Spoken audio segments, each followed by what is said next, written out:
grabar. Vale. Entonces, nosotros estábamos trabajando con el caso de coloración, que era el caso guía, ¿no es cierto? Y en el caso de coloración teníamos cuál era el objetivo, ¿verdad? Porque dentro del contexto de analizar los procesos y optimizarlos, queríamos encontrar un modelo lineal que relacione a través de una función polinómica los distintos factores de control que intervienen en el comportamiento de una respuesta como salida de un proceso. Ese era el contexto, ¿verdad? Y en este caso teníamos dos factores de control y una respuesta para poder determinar las condiciones de trabajo que maximizaban la decoloración. ¿Y qué alcanzamos a ver? Alcanzamos a ver los datos, ¿no es cierto?, con los que contábamos. Hicimos el análisis de los parámetros K, R, N, P, Q, ¿no es cierto? Además, planteamos cómo hubiese sido un modelo con todas las combinaciones de niveles posibles, identificamos la réplica, intentamos entender por qué este comportamiento en términos de la recolección de datos. Representamos la variable de respuesta para ver cómo se comportaba. De hecho, identificamos un outlier, un dato atípico, que además era una réplica. De hecho, es este dato de aquí. Hicimos un análisis de los parámetros KRNPQ, planteamos un modelo inicial, hicimos los gráficos de efectos, tanto para los factores de control principales, en este caso caudal de entrada y diferencia de potencial, los graficamos, probamos si esta diferencia en el comportamiento de sus medias era significativa, ¿no es cierto? Y luego hicimos, en este caso, para la única interacción doble que había, X1, X2. Y a partir de aquí, de este modelo inicial, comenzábamos a iterar, ¿verdad? Entendimos cómo analizar los resultados que me daba la función de regresión de la herramienta análisis de datos. Identificamos la suma de cuadrados total, la suma de cuadrados explicada y la residual. Identificamos cómo se calculaba el valor del Fisher en función de la suma media de cuadrado explicada, la suma media de cuadrado residual. Identificamos de dónde salían los distintos grados de libertad. Y validamos el modelo a través de la validación de la prueba de hipótesis, ¿no es cierto?, en función del valor de el p-valor asociado al estadístico de Fisher. Una vez validamos el modelo, el siguiente paso era validar cada uno de los términos a través de una prueba T para poder validar la hipótesis planteada para cada uno de los términos. Una vez hacíamos esto, identificamos cuáles términos no eran significativos y a partir de aquí deberíamos eliminar de uno en uno, considerando el que tenía la peor significancia y que se identificaba a partir del valor que tomaba el p-valor o la probabilidad, como la llama aquí, ¿no? Elegíamos el mayor y lo quitábamos. Analizamos esta relación incluso con los gráficos de efectos, que aquí llamaba la atención que a quien estaba echando todo el tiempo era x1. Beta 1 que acompaña x1, beta 1, 1 que acompaña x1 cuadrado, beta 1, 2 que acompaña x1 con interacción con x2. Y esto era absolutamente coherente con lo que observamos en el comportamiento del gráfico de efecto. Y hasta ahí vimos. Y la tarea era que siguieran iterando hasta llegar al modelo definitivo. Y a esto me refería con que ya podían avanzar en el trabajo. Entonces el trabajo, además de presentar, ¿no es cierto?, la estructura que se pide que haya que abordar, resumen, introducción, marco teórico, desarrollo y análisis. Gráficos de efectos. Esto ya lo pueden hacer. Validación mediante pruebas estadísticas, las diferencias o no diferencias identificadas visualmente a través de los gráficos de efectos. O sea, esto que hicimos acá. Visual, validación a través de una ANOVA en este caso. Entonces, segunda parte, validar mediante pruebas estadísticas pertinentes los efectos o no, las diferencias o no diferencias identificadas visualmente a través de los gráficos de efectos. ¿Es posible realizar una prueba ANOVA de un factor? Para las variables de respuesta, en qué casos sí, en qué casos no. Realizar la descriptiva estadística cuando sea pertinente. Nos interesa describir la respuesta, porque la respuesta es la que nos interesa observar cómo se comporta. Igual que aquí, analizamos la respuesta, la media, los mínimos, los máximos. Particularmente nos llamaba la atención el dato atípico, etcétera. Poca variabilidad, ¿ok? Por lo tanto, cuando dice realizar descriptiva estadística cuando sea pertinente, evidentemente es para la respuesta, no para los gráficos de efectos, para los, perdón, factores de control. Ajustar el modelo lineal, obtener el modelo final paso a paso, explicando las acciones realizadas hasta llegar al modelo definitivo. ¿Son todos los términos del modelo significativo? Contraste individual de la T, ¿por qué? O sea que hasta aquí, y a esto me refería con, hasta aquí ya pueden hacer en el trabajo. Todo esto que nosotros hicimos con el caso de coloración es lo mismo que se pide en los primeros 5 puntos del trabajo. Y los datos están aquí al final. Caso máquina herramienta, un ingeniero está interesado en los efectos sobre la vida útil en meses de una máquina herramienta monocortante, bueno, etcétera. Del contexto, 3 factores de control. Velocidad de corte, geometría de la herramienta de corte y el ángulo de corte. ¿Qué le interesa? Por lo tanto, cuál es la respuesta que estoy midiendo. Y los datos obtenidos son los que tienen acá. De 1 hasta 36 puntos experimentales. 36 experiencias. Respuesta, factor de control 1, factor de control 2, factor de control 3. Entonces, factor de control 1, 2 niveles, 144 y 335. Factor de control 2, 0041, 0046, 0041, también 2 niveles. Factor de control 3, 9, 10, 11, 9, 10, 11, 3 niveles. O sea que están los datos. Y a esto me refería con lo que podían hacer. Entonces, ahora, Josué, creo que me preguntaste, ¿no? ¿O no? Perdón, no sé quién fue.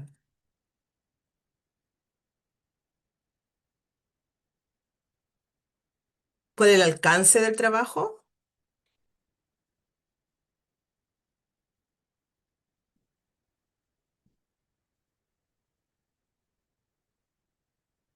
¿Quién fue, chicos?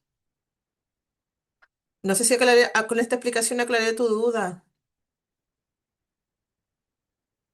¿Se escucha? ¿Hola? Sí, profe, sí se escucha. Ah, vale, Sí, vale. se Se escucha, escucha, profe. profe. Ya, bueno, espero haber aclarado la duda. Pero, ¿me explico? ¿Se entiende a lo que me refería con hasta aquí pueden avanzar? Sí, Y, profe.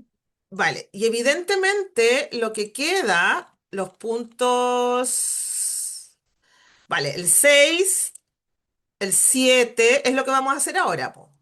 Coeficiente de determinación, correlación, ¿cómo lo explica? Analizar los residuos utilizados en un estudio descriptivo. Y verificar si es posible aceptar las hipótesis planteadas para los residuos, la mosaicistica y la normalidad. Ya, esto de aquí para adelante, o sea, de aquí es lo que vamos a ver hoy día, yo creo. Y luego viene repetirlo, todo lo anterior, pero para el modelo codificado. Y eso es lo que nos falta ver, la codificación de los niveles de los factores de control, que tiene que ver con estandarizar los valores de los niveles para que podamos reducir la variabilidad. Y entonces, una vez codificado, hay que repetir el modelo. Todo de nuevo y comparar los resultados del modelo codificado y del modelo sin codificar. Y la superficie de respuesta, que eso también yo creo que lo vamos a alcanzar a ver ahora. Conclusiones, bibliografía. ¿De acuerdo? Y por eso yo les decía, intenten comenzar porque el trabajo es largo. Hay que ajustar 2 modelos completamente y sobre todo esto, comparar los modelos. qué diferencias se observan en los ajustes del codificado y del sin codificar, en términos de la calidad, en términos de la estructura del modelo. Cuando digo estructura me refiero a qué términos permanecen. Recuerden que el proceso iterativo del modelo de regresión lo que hace es eliminar términos, ¿no es cierto?, a partir del modelo inicial propuesto. Y recuerden que el modelo inicial propuesto se hace en base al análisis de los parámetros P, Q, R, N, etcétera, ¿no? Entonces, el modelo inicial propuesto, sobre ese vamos iterando, iterando, iterando hasta que el modelo sea significativo y cada uno de sus términos es significativo. Por lo tanto, la estructura del modelo, que inicialmente en este caso partía con uno, 2, 3, 4, 5, 6 términos, luego termina finalmente con 3 términos. Bueno, vamos a verlo acá mejor. Termina finalmente después del proceso iterativo, que son 3 iteraciones, finalmente termina con 3 términos más el beta cero. Entonces, a eso me refiero con estructura. Cómo cambia la estructura del modelo definitivo ajustado una vez el modelo codificado.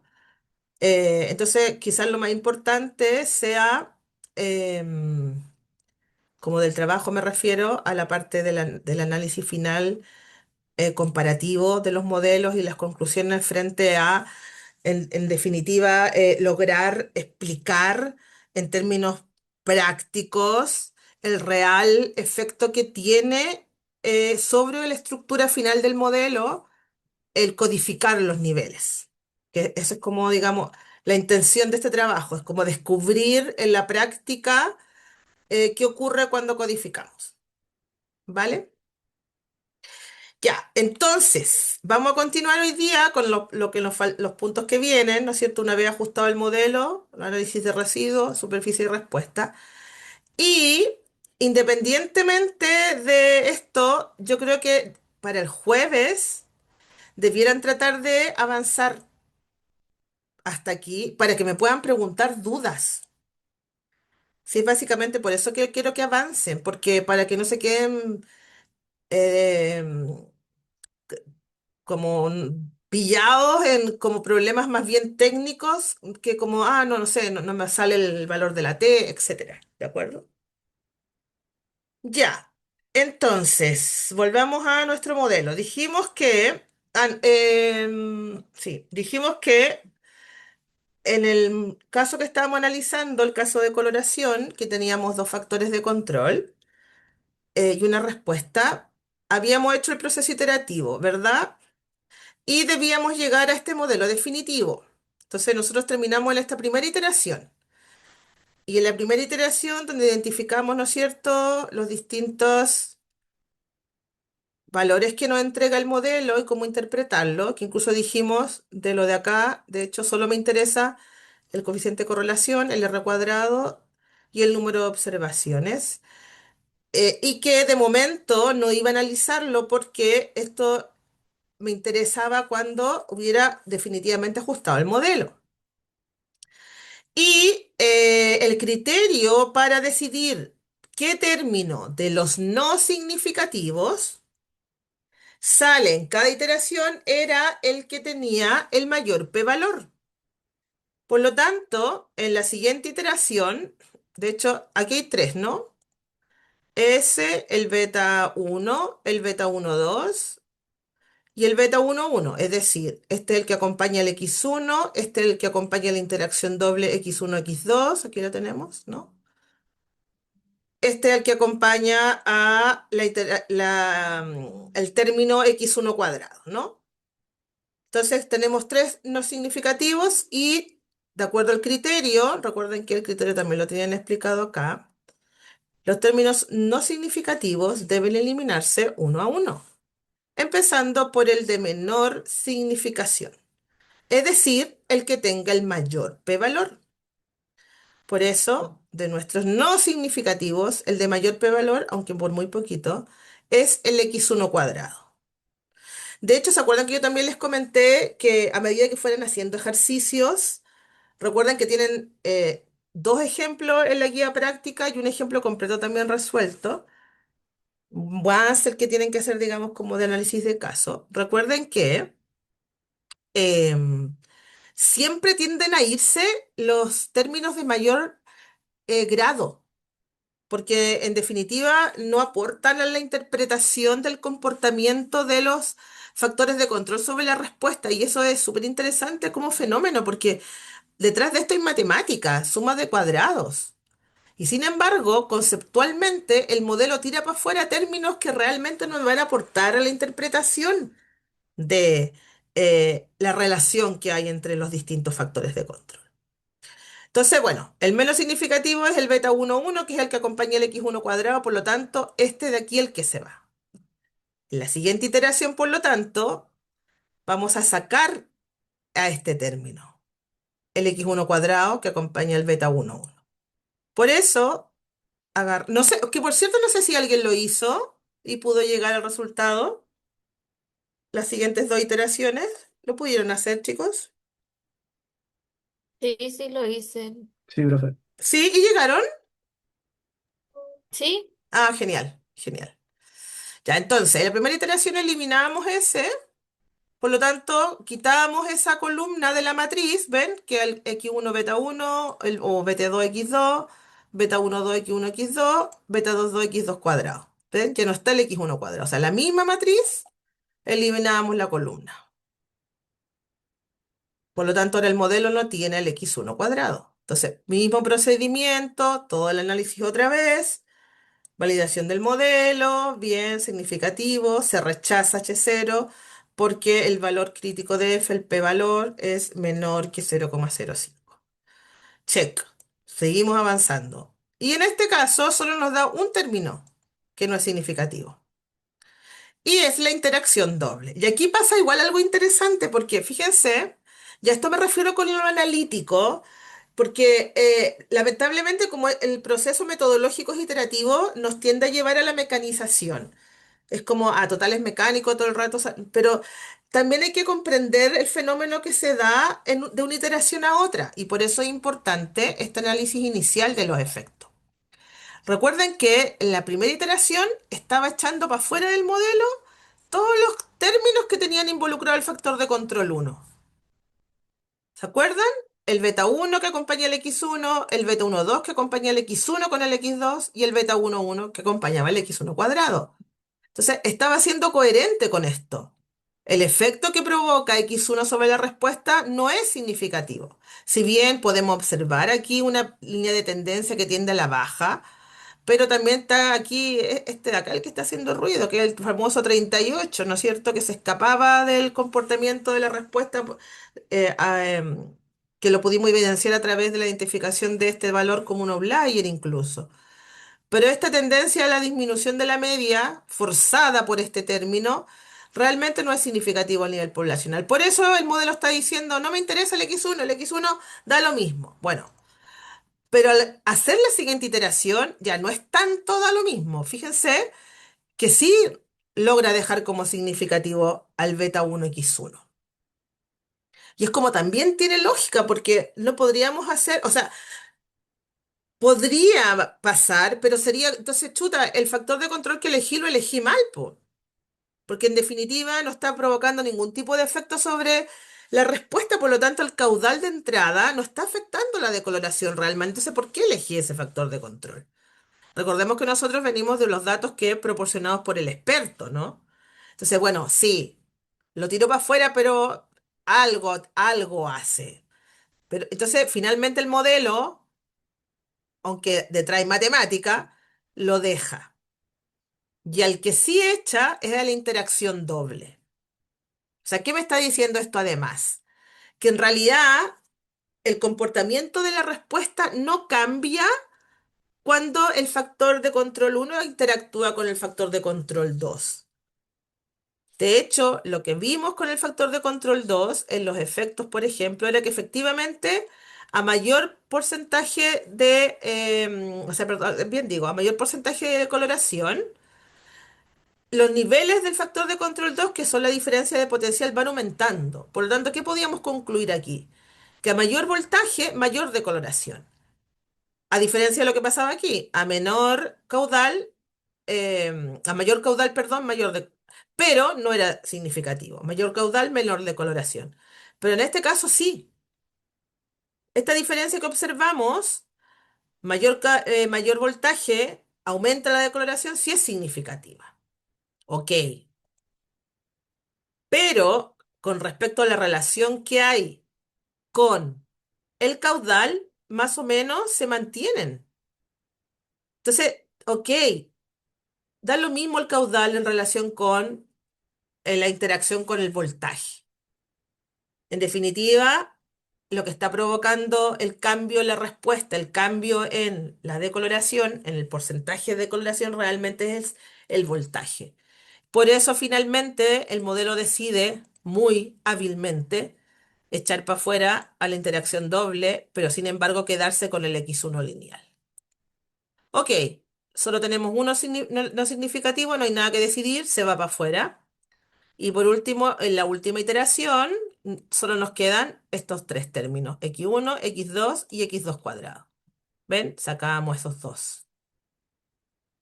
Y ahora incluso deja x2 cuadrado, o sea, es tanto el efecto que incluso queda al cuadrado. Bueno, entendamos qué significa el cuadrado. El voltaje al cuadrado, ¿qué es el voltaje al cuadrado?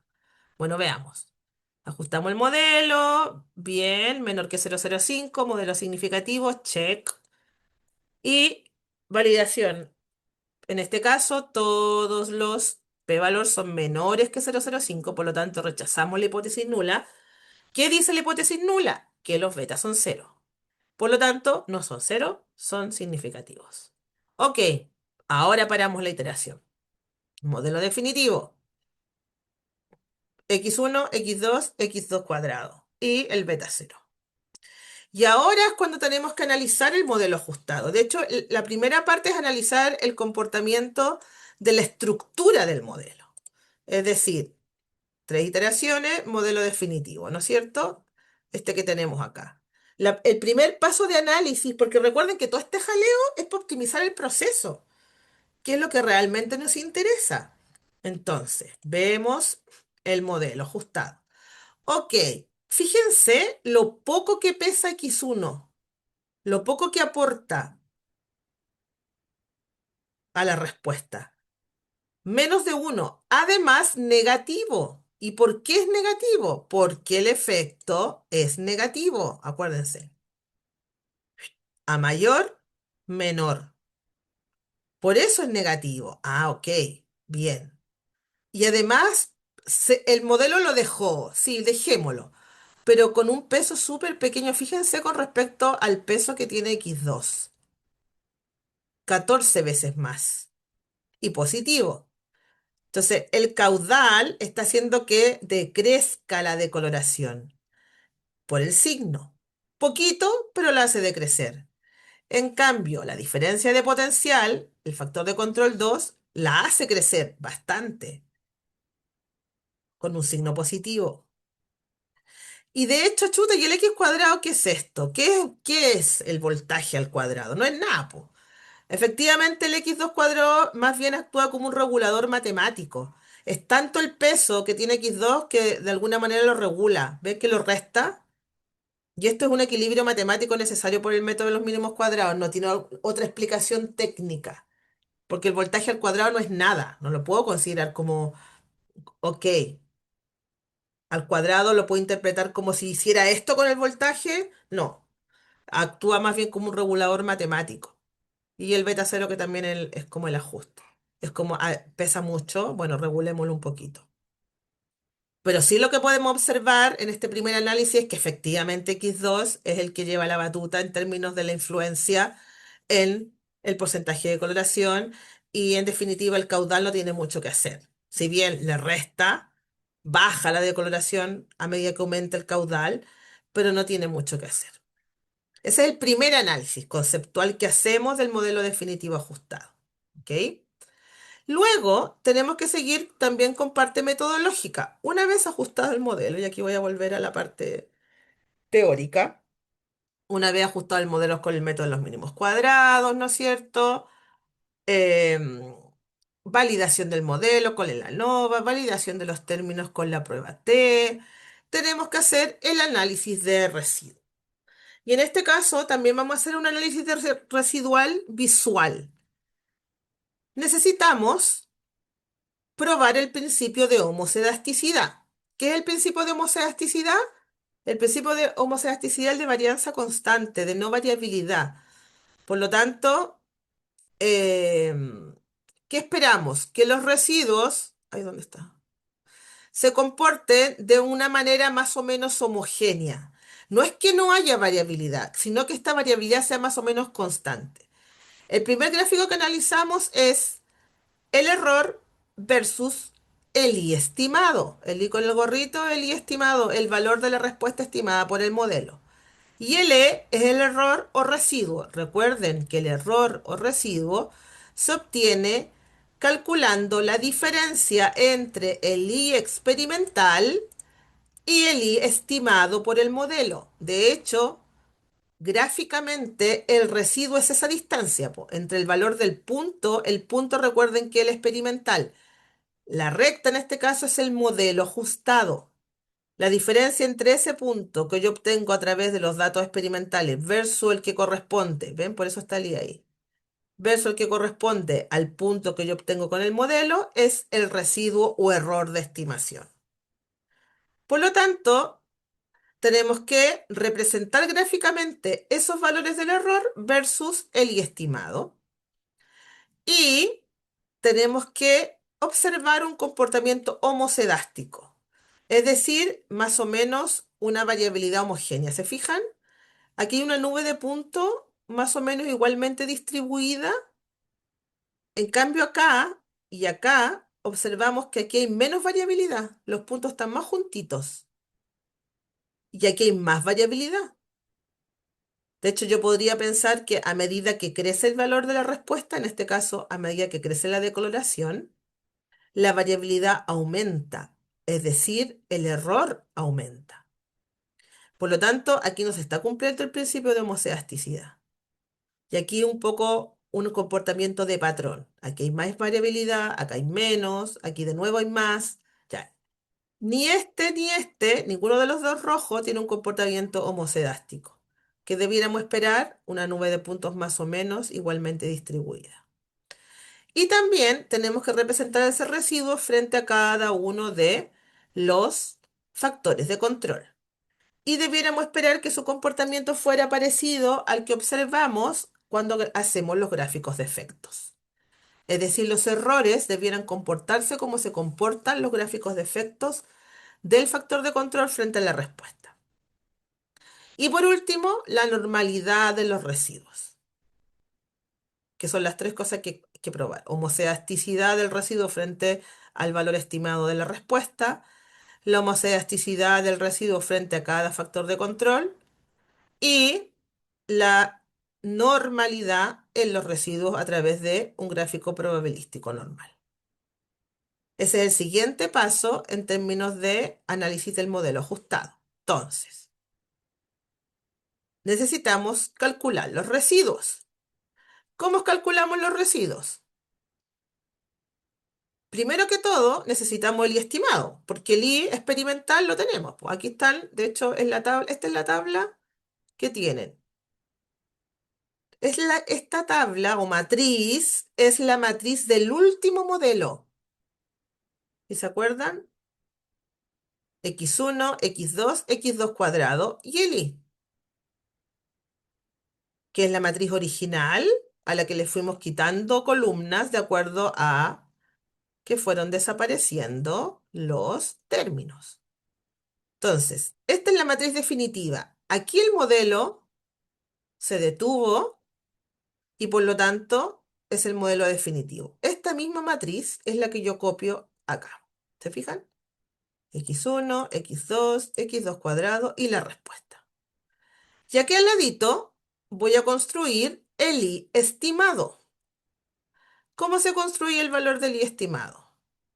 Utilizando el modelo. Por lo tanto, yo me traje para acá, ¿se fijan? El beta 0, el beta 1, el beta 2 y el beta 2.2. Que de hecho directamente hice esto. Hice esto, botón derecho, copiar, me fui acá y lo pegué. Porque necesito los valores. Po. Beta 0, bueno, esto no. ¿Ven? Beta cero, beta uno, beta 2, beta 2, 2. ¿Lo ven? Por eso me lo traje. ¿Por qué me los traje? Porque voy a construir el modelo. ¿Dónde? Acá. Si se fijan, aquí tengo. Primero, beta cero. A ver, lo voy a hacer de nuevo para que lo vamos a construir aquí. A ver, vamos a deshacer eso. Lo vamos a construir aquí. Aquí voy a construir el I estimado. ¿Vale? Entonces, igual, el I estimado es igual a menos 31,66, o sea, beta cero, este de acá.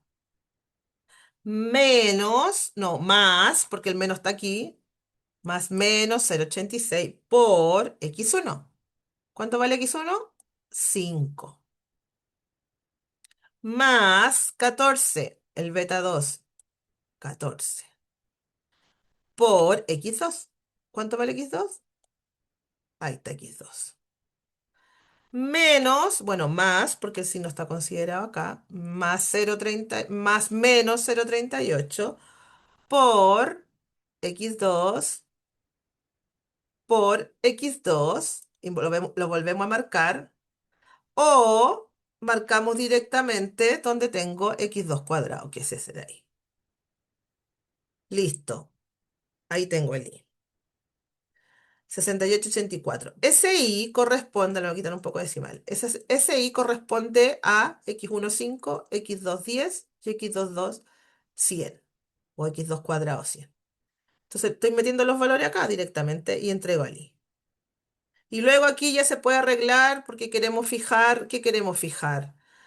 Si yo quiero, yo solo quiero que se mueva la fila que tiene los valores de los X. Por lo tanto, voy a fijar toda la fila, toda la columna que tiene los Fs, ¿no? Entonces vamos a fijar con el signo, aprietan el F4, se ponen aquí, delante F4, delante de los F4, delante de los F4. Y ahí se fijaron las celdas.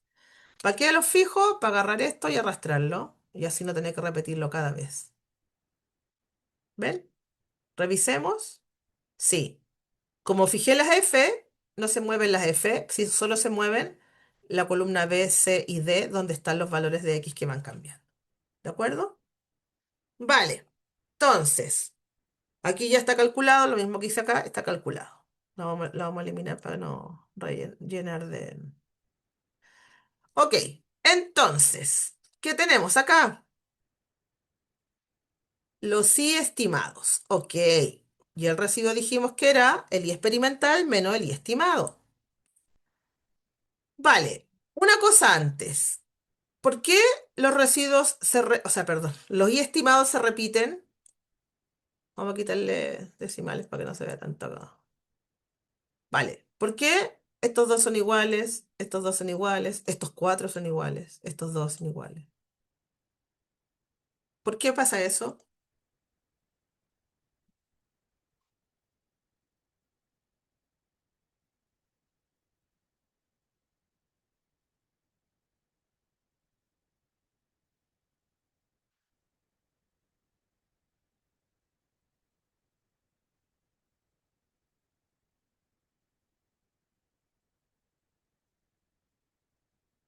No sé, profe.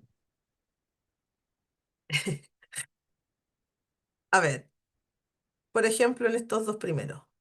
Es por las réplicas, ¿no? Exacto. Es porque estoy entrando al mismo punto, po. X1 vale 5, X2 vale 10. X1 vale 5, X2 vale 10. Por lo tanto, en este caso, los I son distintos porque es experimental. Como hay variabilidad, la réplica no es igual, pero en este caso el modelo es uno solo, un modelo estático. Entonces, si yo le meto 5 y 10, ay, le meto, que salió feo eso. Le ingreso 5 y 10, obviamente voy a tener el mismo resultado. Lo mismo acá, pues, 5, 20. 5 de caudal, 20 de voltaje, 95. 5 de caudal, 20 de voltaje, 97. Experimento. Pero el modelo, como es estático, me entrega el mismo valor. Ahora, ¿tengo que eliminarlos, los que son iguales? No. ¿Por qué no? Porque las réplicas son distintas. Por lo tanto, aunque los sí estimados sean iguales, los residuos van a ser diferentes. Porque los residuos se calculan con I experimentales o con porcentajes de decoloración diferentes. ¿De acuerdo? Ya, entonces no asustarse si ven que las cosas les dan igual. Y ahora entendimos por qué. ¿De acuerdo? Vale, residuo dijimos entonces y experimental menos y estimado por el modelo. Y aquí simplemente la resta, ¿no? Y experimental, S menos el estimado por el modelo, S, listo. Y aquí lo agarro y lo arrastro y tengo los residuos. Además, aquí yo puedo probar, ¿se acuerdan la otra propiedad que tenía el método de los mínimos cuadrados para los residuos? Los residuos tenían que, bueno, el método de los mínimos cuadrados hace que los residuos sean lo menos posible, pero un modelo definitivo ajustado cumple la propiedad que la sumatoria de los residuos ahí es cero. La primera propiedad del modelo definitivo ajustado. La sumatoria de los residuos o de los errores de estimación tiene que ser cero. ¿Vale? Entonces comprobémoslo, po. A ver nuestros residuos. Vamos a pegarle una sumita aquí abajo. A ver qué pasa. Autosuma, ¿no es cierto? Vale, ahí selecciono todo. Perfecto. ¿Ven? Cero. Bueno, 0, o no, menos 0,00000000013 ceros antes del 2. Eso es prácticamente cero. Miren, 1,90 pero por 10 elevado a la menos 13. Prácticamente cero, o sea, se cumple la propiedad. De hecho, no va a ser exactamente cero por la matemática que hay detrás, pero es un cero, cero con un decimal muy pequeñito. O sea, se cumple la propiedad de los residuos. ¿Ok? Ya. ¿Y aquí qué tengo? Ah, de nuevo calculado el estimado, lo voy a borrar de acá. Ya, entonces tenemos el estimado, tenemos el residuo, ¿no es cierto? Y ya podemos generar los gráficos. Aquí yo les pegué, de hecho, si se fijan, en el PPT. Luego de ajustar el modelo, viene el análisis residual. El residuo frente al estimado, el residuo frente a los factores de control y el gráfico probabilístico normal. ¿De acuerdo? Sí, ahí también los tienen pegados, pero obviamente los vamos a generar. Vamos a hacerlo de nuevo, vamos a eliminar ese. Entonces, en el eje de la X o de la abscisa va el estimado. Y en el eje de la Y o de la ordenada va el residuo. Recuerden que el orden, la primera columna, Excel la pone en la X y la segunda la pone en la Y, así que está bien que lo seleccionemos así. Y estimado versus residuo. Entonces nos vamos a insertar, la barra de eso. Insertar, aquí está el gráfico de dispersión, apretamos, ¿ven? Y ahí están los residuos, que así se ven como raros. Está un poco raro, entonces lo vamos a arreglar. De hecho, esto también recomendación de cara al trabajo, los gráficos son importantes. Podemos arreglarlo, por ejemplo, este está súper cargado hacia la derecha. Bueno, movámoslo, ¿no? El eje que no parta de cero, que parta de, ay, ¿dónde está acá? Que parta de 50, a ver, ya ahí se movió. Y que termine quizás en 102, o igual muy junto, a ver, ya por ahí, ¿no? Ahí se ve mejor. Entonces ahí tenemos en el eje de la abscisa, ven que ahí se parece más a este. Entonces es más fácil observar, claro, tiene más sentido observar aquí la homoceasticidad, po. De hecho, borremos esto también, o si quieren le ponen nombre. Ya, entonces aquí, por ejemplo, si se fijan, este un poco se escapa. Y de hecho, ese error grande, que es -13, adivinen de dónde viene, po. Del famoso 38. ese punto de ahí, -13, el error más grande, ¿se fijan? El del famoso outlier. De hecho, yo podría plantearme eliminarlo incluso a ese punto y ver si sin ese punto, cómo se comportaría el modelo ajustado. Todavía teníamos espacio para agregar, ¿ven? Entonces, aquí sí hay más o menos, de hecho, este es el que hace ruido, pues fíjense que más o menos hay una variabilidad constante entre 0 y 10, entre 0 y -10, ¿ven? Pero este aquí, pero sí podríamos pensar que hay más o menos un comportamiento homocedástico en el mismo gráfico que tienen acá.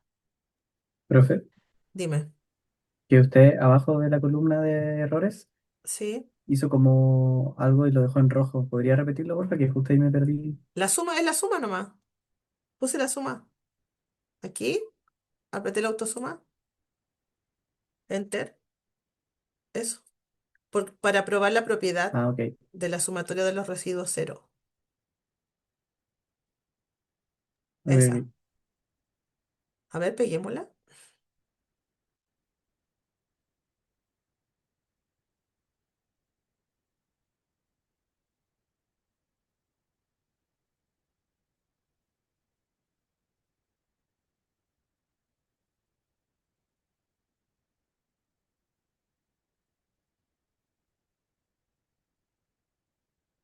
Ahí.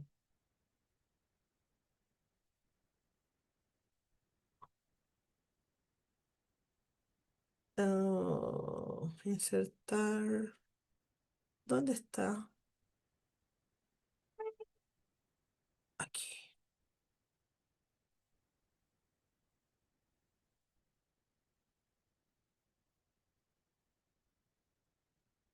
Ahí.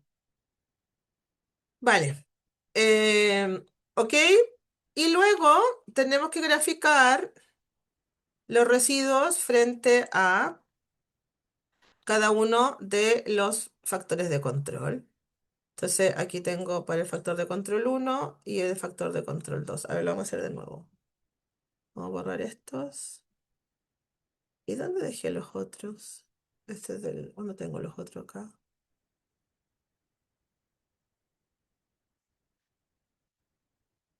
Ah, no los tengo. Vale. Ya, entonces, siguiente análisis, dijimos que era para los residuos o los errores de estimación frente a cada uno de los factores de control. Por lo tanto, el residuo versus x1 y el residuo versus x2. Es decir, x1 está aquí, ¿verdad? Y el residuo está aquí. Entonces, marcamos este. Recuerden que la primero que se selecciona es la abscisa y el segundo es la ordenada.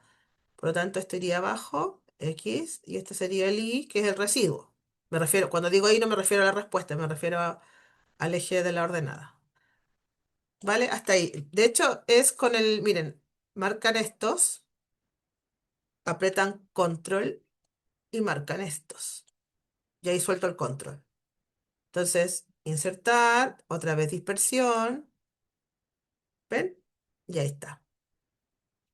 5, 15 y 25. Vale, los tres niveles. Y esto, este sería, vamos, este sí le vamos a poner el título. Sería error versus caudal de entrada. Entra- Entrada. Entonces, esto tiene que parecerse al comportamiento del gráfico de efectos. Es decir, tiene que parecerse a esto de acá. Si eso se parece en el comportamiento, ¿ven? Podríamos decir que se cumple el principio de homocedasticidad. ¿Por qué? Porque se mantiene la variabilidad inicial. Aquí están más juntos, una respuesta mayor, o sea, perdón, más juntos, más separados, estos dos valores extremos, aquí están más juntitos, aquí también y tengo este valor de nuevo molestando, el 38. Y así eso se repite en el gráfico de residuos, y ahí está el 38. Claro, que es el -13. Vale. Entonces, si eso se repite en el gráfico de residuo, ok, podemos hablar que se mantiene la variabilidad, el residuo versus el error. Y nos faltaría el otro. Bueno, y este que tienen acá, vamos a achicarlo un poco para que no se vean tan grandes.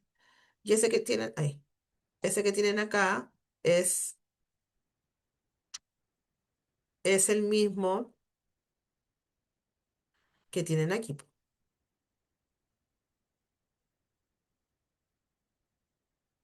Ahí, me pasé. Aquí, ¿ven? Y nos faltaría versus el x2, que es la diferencia de potencial. Entonces lo mismo.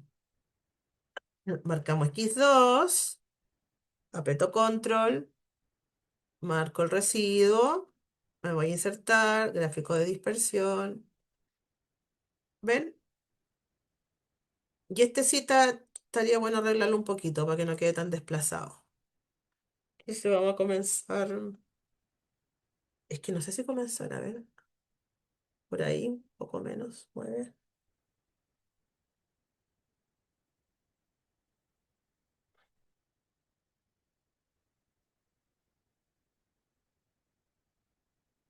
Y ahí está un poquito más mejor. Entonces también, por eso, recomendación, cuidemos los gráficos, que se vean bien, que se entiendan lo que queremos mostrar. Entonces este sería el gráfico de segundo factor de control, que sería entonces el error o residuo versus diferencia de potencial, era, ¿no? O voltaje. Sí. ¿Ok?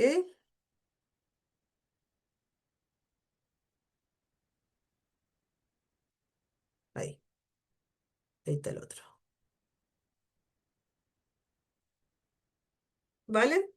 Análisis residual. Y nos quedaría, por último, el gráfico de normalidad de los residuos, que es este de acá. Y aquí, esto se los voy a dejar de tarea, porque este gráfico probabilístico normal lo pueden generar a partir de el mismo, la misma función de regresión, con datos, análisis de datos. De hecho, todos los gráficos los puedes generar desde ahí, pero yo quiero que lo hagan a mano. O sea, a mano me refiero a como lo hicimos ahora, para que entiendan de dónde vienen. En regresión, aquí abajo tienen residuales, residuos estandarizados, gráficos residuales. Ya este no. Y aquí está el gráfico probabilístico normal. Entonces, bueno, esto ya sabemos cómo hacerlo a mano. Y este lo pueden pedir, que es este de acá, como ejemplo, ¿vale? Porque gráfico probabilístico normal, igual quiero que lo generen a mano, entre comillas, para que entiendan qué se refiere el gráfico probabilístico normal. ¿Qué representa el eje X? ¿Qué representa el eje Y? Y eso está explicado en la guía práctica. Está explicado acá. Material de apoyo. En el DOE prácticas tienen el detalle. Ah, de nuevo, está para descargarse. A ver, cancelar.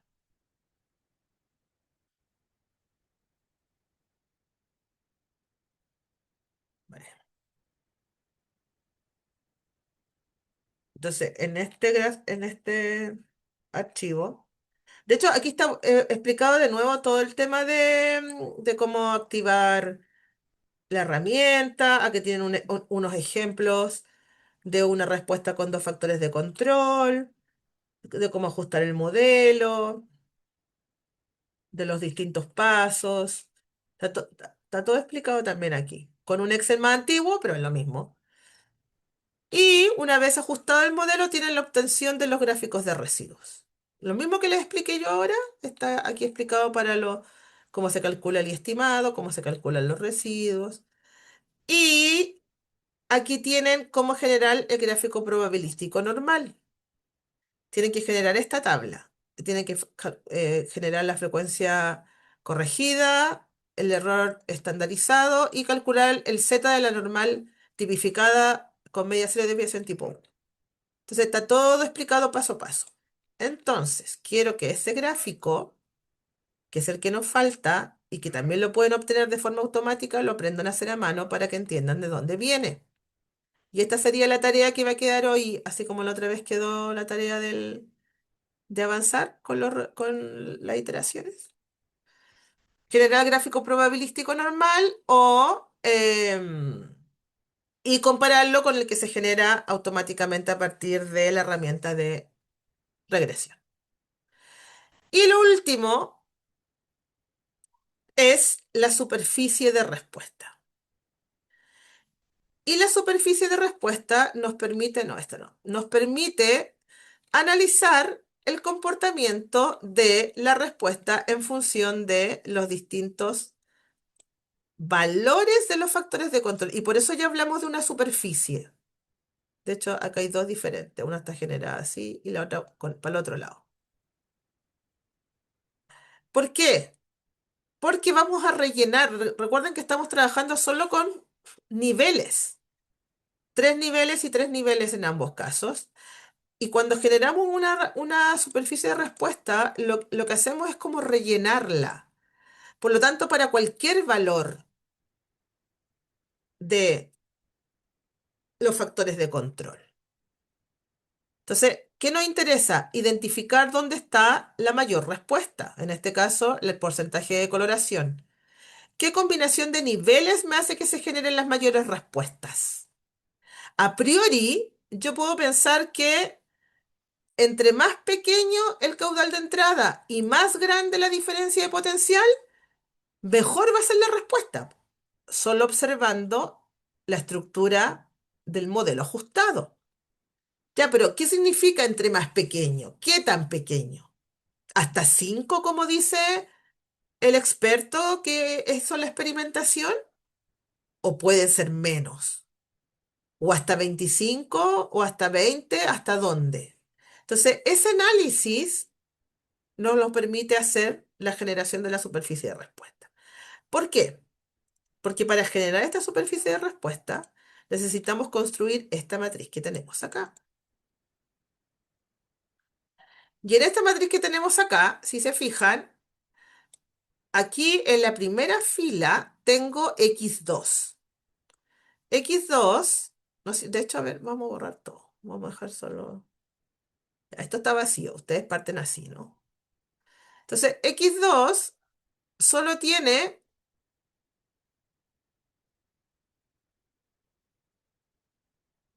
vamos a borrar todo esto. X2 solo tiene el nivel 10, el 15 y el 20. ¿Se ve, no? Ahí mejor. Ya, X2 solo tiene el 10, el 15 y el 20. Y lo mismo pasa con X1. X1 solo tiene el nivel 5, el 15 y el 25. Entonces, yo tendría en realidad solo estos puntos. Aquí está generado la respuesta. Con 5 y con 10 me da 68,8. Y aquí estoy generando el I estimado en función del modelo otra vez. ¿Vale? Los mismos valores en función del modelo. De hecho, si lo pego acá, me va a calcular la respuesta con 5 y con 15. A ver, verifiquémoslo. Está llamando al 5, está llamando al 15 y está llamando a los betas de aquí al lado. Lo mismo que hice cuando calculé el estimado. Vale, perfecto. Lo voy a pegar acá también. Aquí me genera el I con 5. Entonces aquí podemos observar, para un mismo caudal de entrada, a medida que aumenta la diferencia de potencial, aumenta la decoloración. Y así sucesivamente. Por lo tanto, si yo considero solo los niveles con los cuales se realizó la experimentación, obtendría 9 resultados, po. No más que eso. ¿Ven? Claro, aquí con 5, de hecho, si observo esto, 90, aquí baja, baja, aquí también baja, aquí también baja. O sea, cuando aumenta X1, el caudal baja, baja, baja ahí, estimado. Baja la decoloración. Cuando aumenta el voltaje, aumenta la decoloración. ¿Ven? 60 a 90, 51 a 81. Pero evidentemente por aquí está el valor más alto. Poco caudal, mucho voltaje, pero no llega a 100, de hecho. Bueno, ¿qué pasará acá entre medio? Bueno, por eso rellenamos estos huecos de alguna manera. Entonces aquí, y esto no es una norma. Yo aquí inserté uno, 2, 3, 4, 5, 6, 7, 8, 9 espacios. Y aquí también 9 espacios. Pueden ser 10, pueden ser 20, pueden ser 30, los que quieran. Entre más, mejor queda la superficie de respuesta. Y aquí lo mismo. Uno, 2, 3, 4, 5, 6, 7, 8, 9. Entonces aquí fui sumándole más 0,5, si mal no recuerdo. A este, aquí pongo un igual, le voy a sumar más 0,5. Y lo voy a arrastrar. ¿Ven? Y llegamos justo a 15. Por eso, si yo le insertaba 9 sumando 0,05, 0,5, llegaba a 15. Y aquí hice lo mismo. Ok, a este valor le sumo 0,5. Arrastro, arrastro, arrastro y relleno justo hasta el 20. 19,5, 20. Y aquí le fui insertando de a un punto. Este más 1. ¿Ven? 6. Este está muy oscuro. A ver, vamos a aclararlo.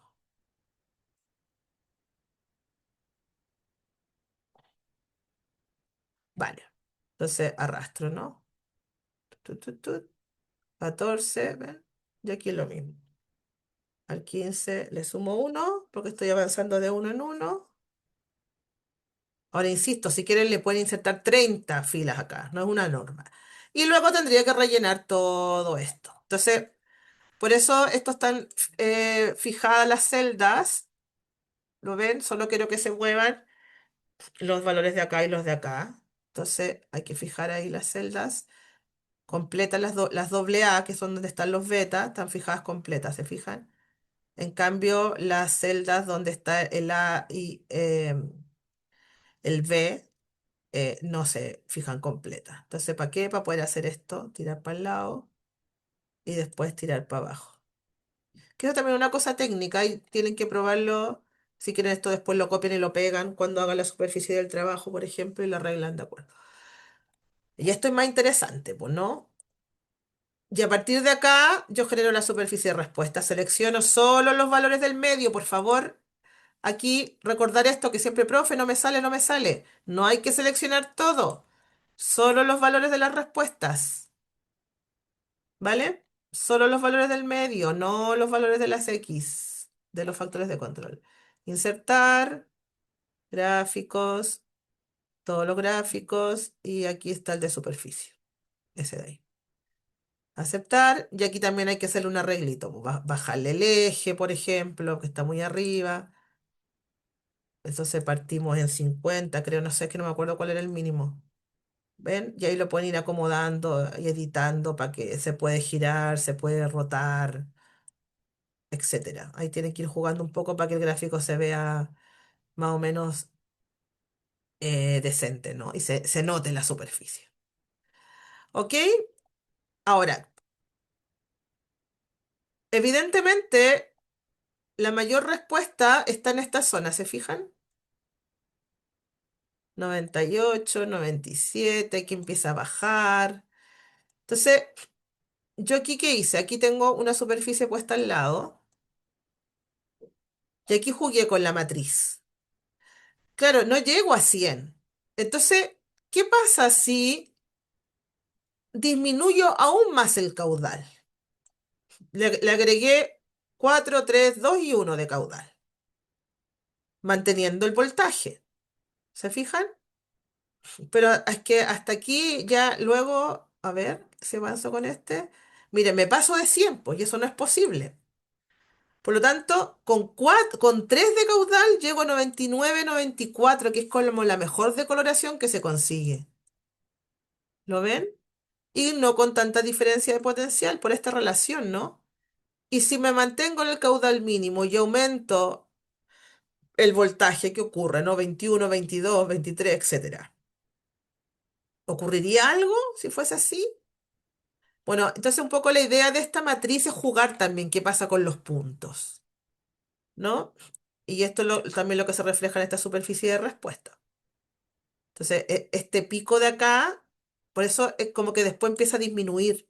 Llega un pico y disminuye. Y es lo que pasa acá, pues fíjense, llega, o aquí si quieren, para que no nos confundamos con la otra. Llega a 99 y después empieza a disminuir. ¿Se fijan? Máximo 99 y empieza a disminuir. Por eso hace esa curva a la superficie, pues. Hace eso. Llega un pico y empieza a disminuir. Entonces, en realidad, la mejor combinación no es el caudal, o sea, perdón, el voltaje máximo, po. La mejor combinación parece que es con 19 nomás de voltaje y 5 de caudal, pero si yo reduzco el caudal, aún puedo mejorar la decoloración. Entonces, este análisis es finalmente el análisis que importa. Es como ya, mira, hice todo bien. Toda la parte técnica, sí, bien ajustado, bien aplicado los datos, o sea, perdón, las técnicas estadísticas, pero todo este jaleo técnico es simplemente para ver qué está pasando con el proceso y cuál es la mejor combinación de niveles de los factores de control. Ya a esto me refería cuando al principio decía, ¿cuál es la mejor combinación de niveles? Bueno, 5 y 19 es la mejor combinación, pero ¿qué pasa si reduzco el caudal? ¿Qué pasa si aumento el voltaje? ¿Podría mejorar? No, pues ya vimos que no, pues. Si aquí disminuye, no tiene sentido seguir aumentando el voltaje. Sí tiene más sentido disminuir el caudal. ¿Es posible trabajar con menos caudal? Bueno, ya habría que preguntarse un montón de cosas más. ¿De acuerdo? ¿Dudas? Hay alguien en el chat está preguntando. Yo Se me creo que el jueves olvidó. le tengo dudas, pero Hola, profe, recuerda la presentación. ¿Verdad? Sí, espérame. Dudas, dudas. ¿Hay dudas? todavía no. Por mi parte, no, profe. Todavía no. Está bien, está bien. Ya, entonces, chicos, para el jueves, avancen con el trabajo. Podrían llegar ahora hasta la superficie de respuesta. ¿Ok? Em, y bueno, no sé si van a mantener los grupos. Me imagino que los de biotecnología sí, pero los de química. De hecho, con química tenemos, es que claro, no están todos conectados hoy día, pero hay que resolver ese tema porque hay un grupo que está con menos estudiantes, porque hay uno que debía estar en ese grupo, que no me acuerdo cómo se llama, que se cambió de grupo. Entonces no sé para que ese grupo no quede solo con tres, si los otros grupos pueden absorber a esos integrantes. ¿Se acuerdan que tuvimos ese malentendido con uno de los grupos? Entonces, no sé si sea mejor que ese grupo sea absorbido por los otros grupos, absorbido se dice, para que no queden solo con tres integrantes. La Baitiare creo que estaba en ese grupo, ¿no? Baitiare, Sí, puede profe. ser. No sé Sí.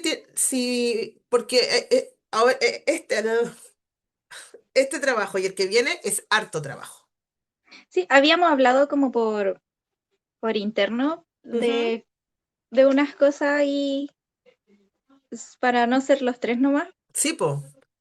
Sí, estamos viendo con un compañero y la verdad no estoy segura de cómo quedó eso porque no era yo la que hablaba con él directamente, pero creo que vamos a Ya, hacer con otro compañero. vale. Bueno, entonces tratemos de que ese grupo se disuelva y se integren en otros grupos, pero ojalá de manera equitativa, po. Que no quede un grupo con seis o siete, sino que queden con la mayoría con cinco o seis. ¿Sí? Ya sí es que estamos viendo de ser como los que éramos los tres, y ¿Sí? con otro va a ser los cuatro. Ah, vale. Eso Perdón, era. entonces vale, vale, vale. Ok. Ya, bueno, traten de organizarse para que más o menos los grupos queden equitativos. Para el jueves le damos Ya, vale, fijo perfecto, la... perfecto. Sí, y no, y sobre todo porque hay que, bueno, pero independiente del grupo, igual yo les sugiero que avancen de manera individual, más allá del grupo, porque en el fondo es poner en práctica lo que estamos aprendiendo. O sea, por un lado, sí deberían reproducirlo con el ejercicio de decoloración, pero también por otro lado, si lo pueden ya empezar a poner en práctica, más allá del grupo, más allá del trabajo de quién hace quién o quién hace X, al menos la parte técnica. Hagan el proceso, identifiquen los factores de control, identifiquen sus niveles, las réplicas, los números de puntos experimentales, planteen el modelo inicial, hagan el proceso iterativo, validen el modelo, valídenlo. ¿Me explico? Más allá del grupo, o sea, individualmente igual deberían intentar aplicar lo que han estado aprendiendo para ver si no les genera dudas. ¿De acuerdo? Entonces, ojalá puedan tener cosas para el jueves, así me preguntan dudas, para que el jueves ya podamos comenzar con modelo codificado. Yo creo que este ritmo, seguramente lo dejaremos para el otro lunes, más que para el jueves. Pero bueno, de momento, para el jueves ya pueden hacer con el trabajo hasta la superficie de respuesta. Entonces, intenten avanzar, chicos. ¿Vale? Profe, Dime. bueno, yo vi el trabajo como con una pincelada, pero igual tengo la duda de si en el modelo que se comienza a iterar Ujú. hay que incorporar un término de interacción triple, podríamos decirlo. X1, X2, X3. Exactamente, porque hay ¿Sí? tres factores de control. Ah, ok, súper. Tienes tres dobles Claro, y una las triple. parejas y el triple. Súper. Exacto. Tres dobles y una triple. Exacto. Sí, sí, sí, sí. El modelo inicial. Eso. ¿Algo más? ¿No? Ya. Nos vemos el jueves online. Seguimos online, ¿vale? Ok, ya, profe. Estén bien. Chao, Profe, chao. ¿la puedo molestar Chao, un profe. poquito? Sí, Carlos. Chao, profe. Ah, y chao. Y Chao, profe, muchas Cristóbal. gracias. Cristóbal se fue, ¿eh? No creo que está todavía. Ah, vale. Cristóbal, espérame un segundo. Chao, profe. Sí, Chao, profe. chao. O Carlos, ¿puede estar Cristóbal o es privado? Sí, a mí en Ah, realidad me dale. da lo mismo, no, no es algo que me Ya. complique. Cuéntame. No, es que pasa que, bueno, me cambié el apellido hace nada. ¿Ya? Entonces, ya no soy Tapia, entonces, pero me inscribí así, lo dejé así para que se dejara. Ajá. Y nada, envié las cosas a registro curricular y eso, entonces voy a empezar a ocupar el otro apellido. Entonces, no sé si Vale. Pero a mí necesita. pero a mí el LOA se supone que me lo van a cambiar o no. No, Ni no, idea, no. esas preguntas las tengo que hacer. Vale. Es que me lo dijeron Ok. hace nada. Entonces, eso. Pero, Vale. Y no sé. tú, sí, lo que pasa, Carlos, tú eres de química, ¿no? Sí, Vale. Sí, lo único que podría generar algún enredo para mí, en realidad, es que no te encontrara cuando tenga que poner una nota o qué sé yo. pero Ahora, creo que si soy el lo... único Carlos. Ah, Creo que soy vale. el único Carlos En la bueno, pero lista. mi segundo apellido se mantiene. Y bueno, y el otro apellido igual un poco raro, así que se va a dar cuenta al tiro. Vale. Bueno, de todas maneras, me voy a acordar que me contaste esto y si tengo duda, preguntaré. Ya, y ¿Vale? si no, bueno, es que mi root quedó igual. Vale. Si lo que fue que mi padre se dio vuelta a los apellidos. Ah, Eh, ah. ¿Y eso fa- fallec- te afecta a ti directamente o tú eliges cambiártelo también? yo lo elegí cambiar para apoyar a mi papá porque Ah, vale. falleció mi abuela y mi papá no tuvo papá. Entonces mi papá Ajá. dijo, yo quiero como honrar el apellido de mi madre y se los dio vuelta. Entonces mi papá era Tapia Vercuit y Ujú. ahora se los dio vuelta y es Vercuit Tapia. Y ahora tú Pero vas a claro, hacer Berkut, claro. ahora yo soy Vercuit Aguilar porque pedí rectificación. Pero Vale, este vale. trámite lo estoy solicitando desde enero, Bueno, ya pero sabemos cómo eso. funciona la cosa en la Sí, universidad. eso. Ya, pero qué bueno que me lo digas, por si de repente me pierdo, pero te pregunto, pero me voy a acordar, yo creo, me voy a acordar. Ya, ya. Vale, Ya eso Carlos, era. que estés Chao, bien. Nos chao. vemos el jueves.